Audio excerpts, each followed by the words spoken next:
Hey everyone! To celebrate the release of Episode 7 and the beginning of our second season, we've decided to do a summary over Season 1. The first season being Episodes 1 and 2, The Hunt for the Lunar Princess, Spike Orders a Hayburger with Cheese, Episodes 3, 4, and 5, Halloween 1, Episode 6, and the Christmas Special. We're also going to go ahead and include the Origin Special. This should go without saying, but I'll say it anyway. This video contains spoilers! We highly recommend that you watch our series before watching this. We're going to start with the Origin Special since it takes place first in our timeline. Officially, however, the Origin Special should be viewed during Season 2, sometime between Halloween 2 and the Scooter Tricks is for Adults crossover. Now, I can't do the whole summary myself, and who better to tell you about what happened than someone that was there? Yes. The Origin Special, and our story begins November 10th of what we'll call Year Zero. It was on this day that Twilight Sparkle learned 3 horrible truths. The first being that she was an unwanted bastard. The next, that her biological father was dead. She would never meet him. And finally, that her parents would not tell her a single thing about her true sire, not even his name. At the same time, Twilight also had to deal with her mother figure, Celestia, and her recently expressed sexual desires towards the young mayor. With all these contributing factors, it's really no surprise that Twilight eventually found herself drawn to Cole. I believe I can speak for myself. Hello, my name is Cole Tarvis. I'm a former politician, and the leader of what most ponies have dubbed the Anti-Celestia Party. Not that that's our name, by the way, not that anyone cares. I first met Twilight and Celestia during a grand galloping gala many years ago. Before Twilight came into the princess's care, it had been over 200 years since Celestia had taken an apprentice. Recognizing the importance of this, I made sure to introduce myself to the pair. I highly doubt they remember it, though, since it was before I began to be more vocal with my views regarding Celestia. The first meeting Twilight remembers, I'd wager, is most likely our encounter during the summer following her 18th birthday. My colleagues and I had just begun to spread our beliefs to the ponies of Canterlot, when we just so happened to encounter the girl.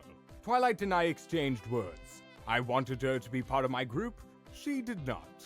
But I did not give up on the mare. Patiently, I waited, confident in the righteousness of my cause. December of Year Zero came, and my faith was rewarded when who should show up at my doorstep but Twilight Sparkle. The girl opened up to me, told me of her troubles, and left me comfort her. Eventually, Twilight began to see things my way. Months passed. Twilight turned 19. Her dedication to the White Mare's removal from power grew. On the afternoon of March 8th, of what we'll call Year 1, after Twilight had had a particularly unsettling conversation with her mentor, she had me meet her at a restaurant in Canterlot. A restaurant I wasn't technically allowed in, but one I met her in anyway. After a good deal of discussion, as well as some rude treatment from the establishment's manager, we decided to occupy the building and make our stand against the White Mare. During the midst of all this plotting, I was attending a meeting with the Elements of Harmony, Applejack Felicity Smith, codename Honesty, Rarity, codename Generosity, Pinkamena Diane Pie, Laughter, Fluttershy, Kindness, and Rainbow Rodriguez Dash, Loyalty. We had gathered to discuss the Elements' new mission. Nightmare Moon, formerly Queen Luna of Equestria, my younger sister, was finally returning to Equestria. It would be the first time she visited the country since she had lost the first Equestrian Civil War to me 1,000 years ago. Understanding the weakened state of my sister's mind, I decided to ambush Nightmare Moon after she landed in Ponyville. The Elements were to lead the attack and I would follow close behind, using a newly developed spell to restore Luna to a state before her mind's rot had begun to set in. Confident in our plans, we dismissed council. Immediately following, my personal assistant Aberforth came to me with some grim news. For a day and a half we held it. After far too many restless hours had passed, Twilight was at last able to make the necessary amendments to our strategy. We feigned a peace negotiation with the White Mare in hopes to take her by surprise and slay her. What we didn't expect, though, was that the White Mare was not coming to negotiate with us. It was just after midnight on March 10th, Year 1, when we first caught sight of Cold's location. They expected us to sit down and talk. We blew down the doors and killed everyone who didn't surrender. A rebellion had failed. My underlings slaughtered, I went to prison, and the dream died. Twilight got off with a stern scolding, and I'll sit in a cell for the next 10 years, 7 if I'm lucky, waiting for my first parole hearing. Long live the revolution.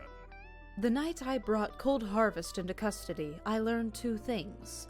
Twilight Sparkle was growing stronger at an alarming rate, and that all of her loyalty to me had completely dissolved. With no time to explore options, and Twilight and I's relationship growing more estranged with each passing week, I took my situation to the only council in Equestria I could always depend on, the Elements of Harmony. On the afternoon of June 19th, Year 1, the Elements and I met once more. We revised our original plan for Nightmare Moon's apprehension to include Twilight Sparkle. It was also arranged that Twilight would meet the girls a few hours before Nightmare Moon's landing, and the Elements were to befriend her. After Nightmare was secured, I would banish Twilight to Ponyville, where the Elements would continue to look after Twilight until her demeanor had softened. The next day, the day before the solstice, I left a letter and a book for Twilight. Surprisingly, our hastily put-together plan began to unfold rather smoothly, as Twilight believed the package to be from one of Cold's associates. The book led her to Ponyville, and the letter to Sweet Apple Acres. Twilight and Spike took a chariot to Ponyville. Goodness, you were present for this. Why don't you take over? Episode 1. Friendship is for Adults Part 1. The version you didn't ask for. I agreed to take care of Twilight. Not that I was particularly thrilled about full sitting.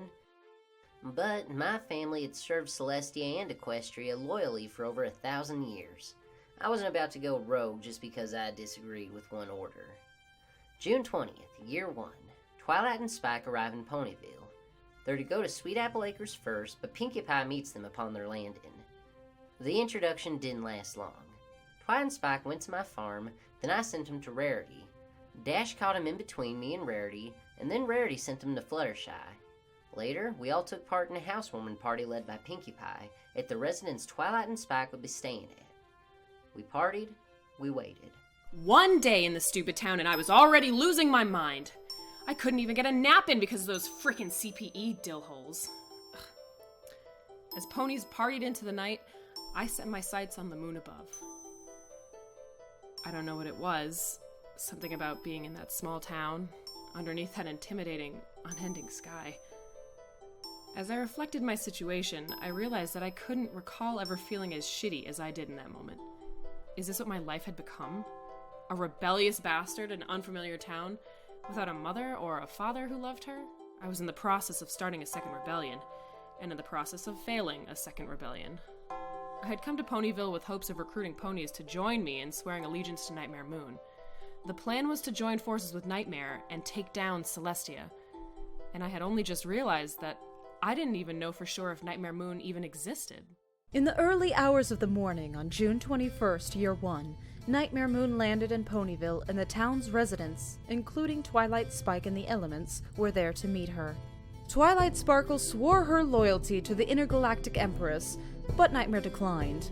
In typical Twilight fashion, Twilight lost her temper, and Nightmare Moon prepared to depart for the ancient castle that had once served as our home. Episode 2. Friendship is for Adults Part 2. This is permanent.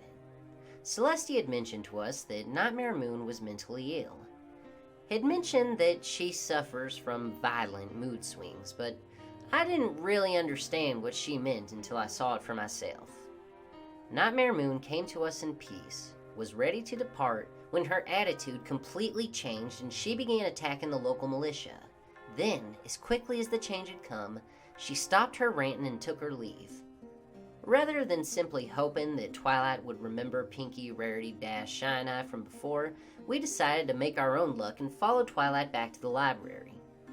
We agreed to serve her as her hench ponies, and the 6 of us started the trek towards the ancient castle. We traveled through the Everfree Forest, slaying manticores, gay water things, and confronting Bizarro teammates. Although we came to find out that Bizarro Spitfire had probably just been an illusion. We must have set off some sort of trap when we reached the bridge. At last, we made it to the castle. Before going to Nightmare Moon, Twilight had us stop and grab an old weapon of the Queen's, the Elements of Disharmony. Nightmare's failed attempt to duplicate the weapon Celestia had created just before the end of the First Equestrian Civil War. Ironic, considering we were the current bearers of Celestia's weapons. The plan had changed. Now, Twilight wanted us to attack Nightmare Moon, force her to join us, or die. We went along with Twilight and waited for Celestia. The Elements of Harmony and Twilight Sparkle met Nightmare Moon at last. After entertaining them as our guests for a few hours, Nightmare snapped and attempted to take their lives. But Celestia was nearby and stopped her before she could. I was restored to an early point in my life, though at a price. Many of the years I had lived were taken away from me as I was transformed back into my Philly self. The majority of my memories were lost as well. But I was finally home, and for the first time in years, I felt like myself again. It was just after 1 in the afternoon, June 21st, Year 1, when we got back to Ponyville. I announced to the town that Nightmare Moon was gone, and this filly, Luna, had been rescued because of it.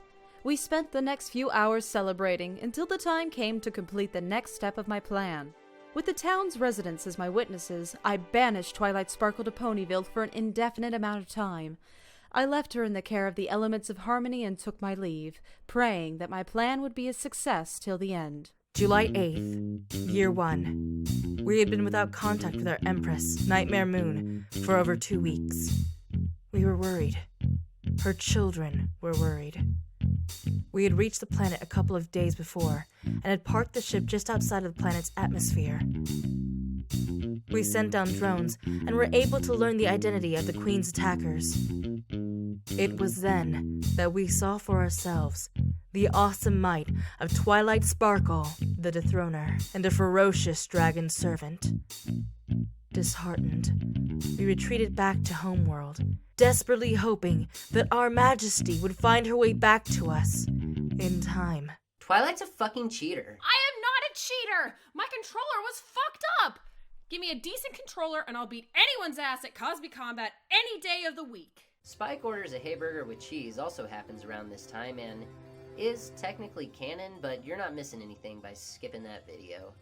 If for some reason you do care, the day Spike orders a Hayburger with cheese takes place is August 25th, Year 1.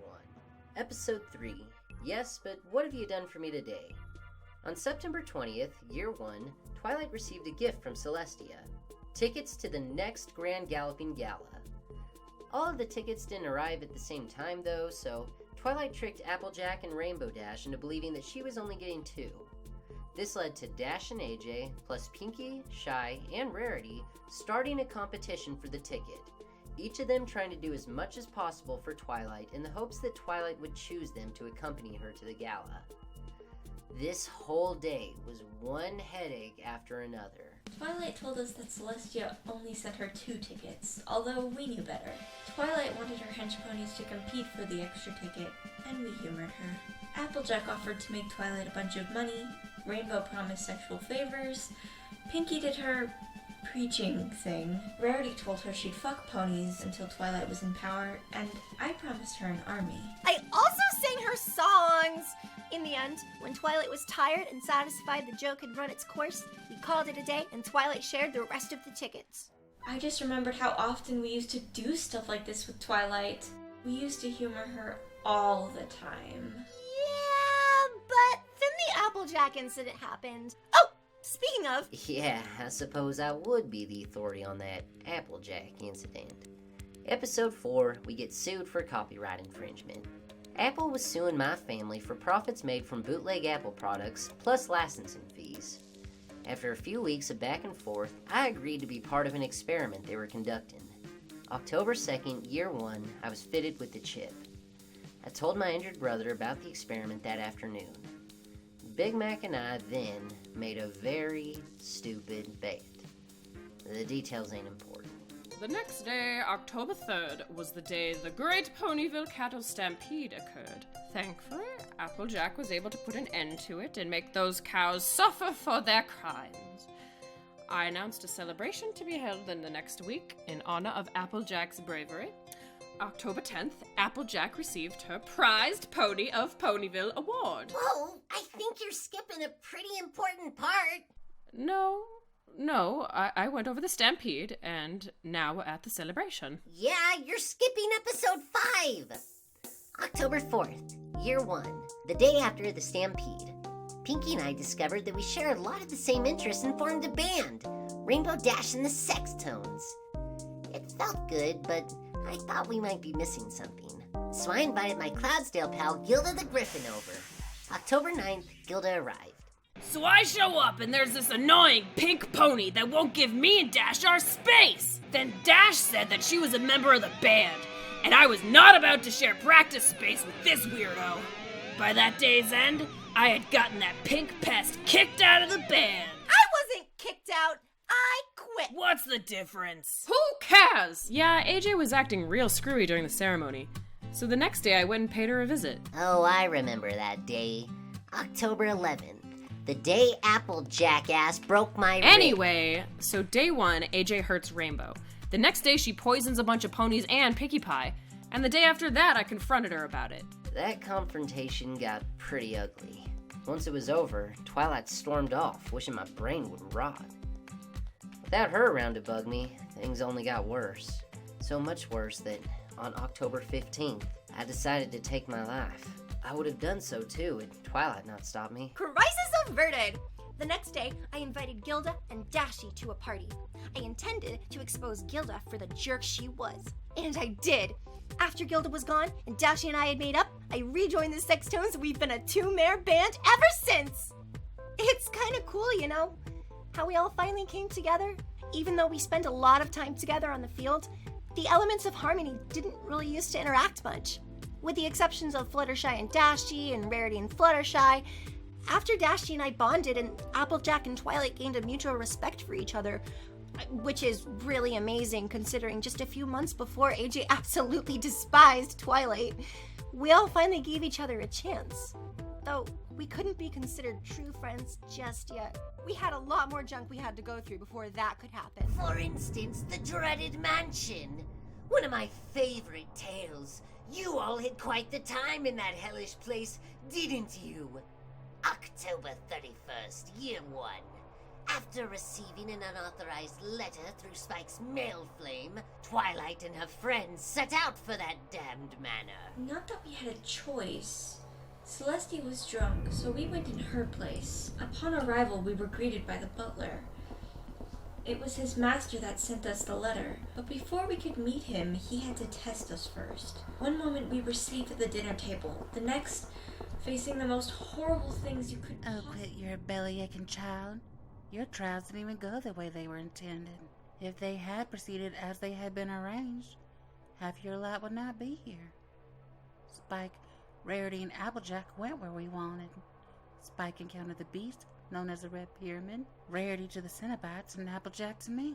But Twilight ended up where Rainbow Dash was meant to be, Dr. Frankenstein's workshop. Pinkie Pie took Twilight's spot with Fred Fredburger. Rainbow Dash went where Fluttershy was supposed to go, Jeff the Killer's domain, and Fluttershy was sent to who Pinkie Pie was meant to face, the Banshee. After a few hours, the ponies managed to overcome their trials and finally came face to face with the Master. The Master told us the truth about the mansion. It was an ancient evil, a living entity that had enslaved him to do its bidding. For years, the Master had gathered souls for the mansion, hoping that someday he would find ponies that could destroy the creature. He called upon us to destroy the mansion, and we succeeded. Once again, the Master was free. Unfortunately for him, his freedom was short-lived, and he was taken into custody the morning of November 1st, year 1. It was a day I'll never forget. The first time I saw the great and powerful Trixie! Yes, Trixie recently blacklisted Ponyville from her performances. Why? Because it's a shitty little town with shitty little ponies and not worth Trixie's time. Twilight Sparkle, What do you know about Twilight Sparkle? Yes, she was present for Trixie's last Ponyville performance. What of it? Fine, so Trixie's trying to put on a kick-ass show.